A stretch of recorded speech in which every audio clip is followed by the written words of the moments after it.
My grandfather, T.C. Johnson, this is his chair I'm sitting in, by the way, came to Wimberley back in the 1890s, and he brought his family of 6 children up here, one of them being my mother.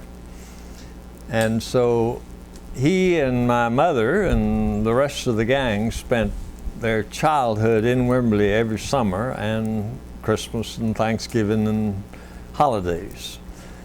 And my father, during World War I, met my mother in San Marcos, and he began coming to Wimberley in 1917. And they were later married in 1919 in San Marcos. So my family actually bought the land we're on in 1940, surrounding the land that my grandfather had bought before I was born. In the 1920s, the family had property down on Blue Hole, down the hill here, and grandfather would always get out on the Dripping Springs Highway and said, "I believe I'll burn a few cedar stumps and improve the road a little," and he'd say, "Hop out, Bill, and help me." And I would be 3 or 4 or 5 years old, and I would be hauling sticks and stumps. We were clearing a roadway down here, and the country cedar had been chopped and burned, and there was it was pretty sorry looking country in those days, lots of stumps, but we were making a road, and that was in the 20s. Yeah. Well, we had such a big family, most of the relationships were with the family, except we had to go to town, and that's where I really got interested in Wimberley, in that the people were interesting. The domino games were exciting. The people whittled initials on the benches, and every now and then a car would pass through, but very few. It was really, and the square was dusty and dirty, and it was a hot, dry time that I remember as a kid. But my interest was in history of Wimberley came about listening to Joe Cruz talk. And Joe Cruz talked as if he was with his father and his grandfather, because he knew their stories better than they knew. And he had a big voice and commanding presence, and he wanted to tell everybody about the Civil War and the Battle of Plum Creek, and he did. He was good. I don't know how much truth there is in it, but I believe him. And who's going to differ with it? Santa Ana Cruz was his father, and Bill Cruz and George Blackwell were partners working for McKinney and Maverick, Mavericks of San Antonio, handling their cattle in Hayes County. Well, actually, this area, which was part of Travis County, I think, and before Blanco County split off. But Joe said their cattle went all the way from what is now Bergstrom Air Force Base to Wimberley, and they built a log fort over there near Driftwood, where they would keep their supplies, and because their job was protecting the cattle that belonged to McKinney and Maverick from the cattle thieves and from the Indians. And so it was a fight, and they were fighting people. They enjoyed the challenge of winning. We swam up and down the creek, and Blue Hole we liked the best. And we had, I think Dudley Johnson put a swing up in the big tree down there in the 1890s. And that was certainly fun until they began manicuring the park over there and cutting limbs off that we used to hang on to reach out. But Jacob's Well was the intriguing thing, and there was nobody around that seemed to know very much about it. And Preston Conley and Reed Conley and I got a hot water heater. We cut it off and put a glass plate in it so we could see. We made a diving helmet out of it. In those days, there were no aqualungs that had come to Texas that we knew of. And so we had a garden hose connected to the top of the hot water heater, and we had a tire pump, bicycle tire pump, and but the air tended to float the helmet off your shoulders, so we had to strap it on, weight it down, and then we had to carry rocks to go down into the well, because the water was coming up 6 or 8 inches above the surface, bubbling out. There was a lot of water pressure. But those days were fun in that we were typical of a bunch of 10, 12-year-old kids playing with each other. We'd quit pumping when somebody would get down low, and that sort of thing. But you could dive in head first and without your feet getting wet, because you were there was so much pressure coming up. Oh, with Buck and Kitty Wynn and Clarence and Pansy Burdette sitting right on this porch in, what was that, 1948 or 49, they talked about having a church where their grandchildren could worship. And we had, at that time, the Little Christian Church, which is kind of a non-denominational church. Whatever preacher happened to come by, that was what denomination was there, and I guess the Baptist. But they were looking for a church that wasn't against things, that was for things. That may be a cruel way to word it, but it's kind of true. And but we met at Roy Avey's Chorale Theater one night, and we had, I've forgotten the figures, I could read it, but 17 denominations represented.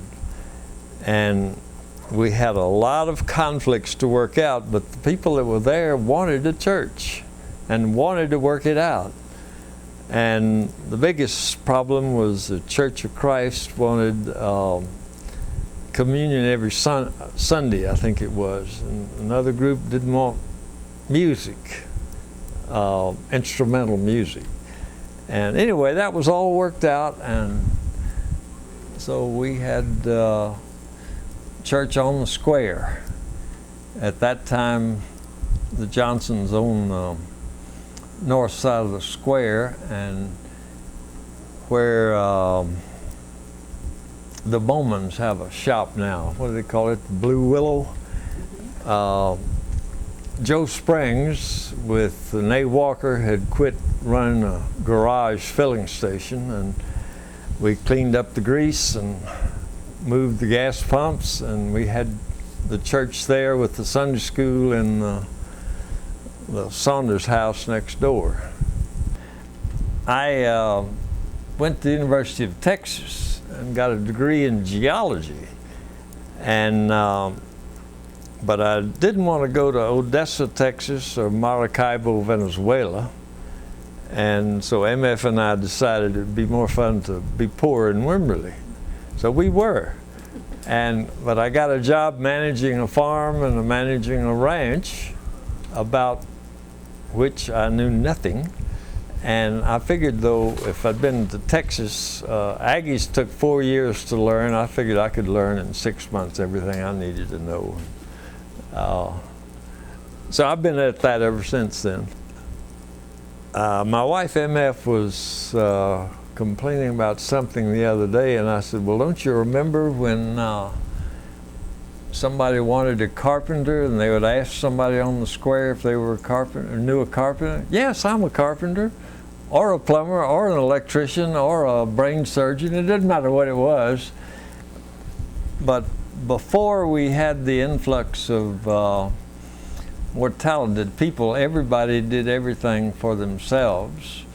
I don't really know, but I don't think anybody got a loan to borrow money to build a house. We just went to work and built a house as we could afford it, and using materials that we would get from the dump.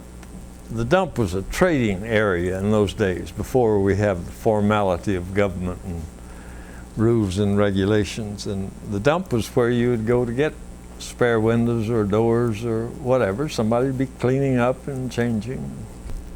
That picture on that book of a gate, James Holland, who was on Rancho Sema, gave me that oak wood in 1950, and I made a bunch of gates out of it. And I had helped him build a rock shed for his goats, and I'd driven his bulldozer some over there on Cedar. We traded around, just neighbors, and that was really a wonderful way to live, where we weren't worried about money. And you know that volunteer spirit is still in Wimberley. The people that have troubles, there's somebody that will organize benefits, and somebody will cook barbecue, and others will play music, and they'll have sales, and it's thrilling to see the Wimberley volunteers in action. The blacksmith shop had gone, and I remember the north side of the square before Foresters came, which is now Cypress Creek Cafe and used to be the Dinner Bell. But Foresters was done after the war, I think, in '46. But before that, seems to me there were a couple of little buildings, a little store and a barber shop, and there was a horse pen, cattle pen or something over there. Clarence Burdett, when he was 17, and he's been dead 10 or so years, and he would have been about 90 or 100 now. But as a 17-year-old, he and his father bought 100 horses in Refugio, and they drove these wild horses, unbroken horses, to Wimberley, and took them about a week. But when they got to Wimberley, there was a corral there, and they ran them in, and that was the first good night's sleep they had, with the horses well penned up. They had a little grocery store, and then in 1929, and then it did well. They had a big sign that said Burdett Cash Grocery, and that meant everything but cash. Nobody had any money. One time in 1910, I think it was, grandfather T.C. Johnson, they were camped at Rio Bonito now. It was Camp Wimberley or something at that time. But he bought a wagon full of firewood for his family to cook on while they were there that summer. They stayed all summer. And he paid man $1 for that wagon full of firewood. And the next year when he came back, he told him he wanted another load of wood. And he paid him. And he said, "You know, Mr. Johnson, that's the first cash I've had since a year ago." Money was not used. It was trading, exchanging. And before World War II, we worked for each other, and we would try to get ahead of the other fellows so that he would help you. And so I knew that firsthand, because I was trying to build a house, and we seemed to have a child every year. I don't know where they came from, but they kept filling up whatever we'd built. There are a new set of people that MF and I keep trying to teach how to be a volunteer, and how to be a part of the community, not a problem for the community. It does keep changing, but the people that move in are good people, And you and I have been here a long time, and we understand things that we don't even have to talk about. We understand each other. But some of the newcomers don't understand where our thinking.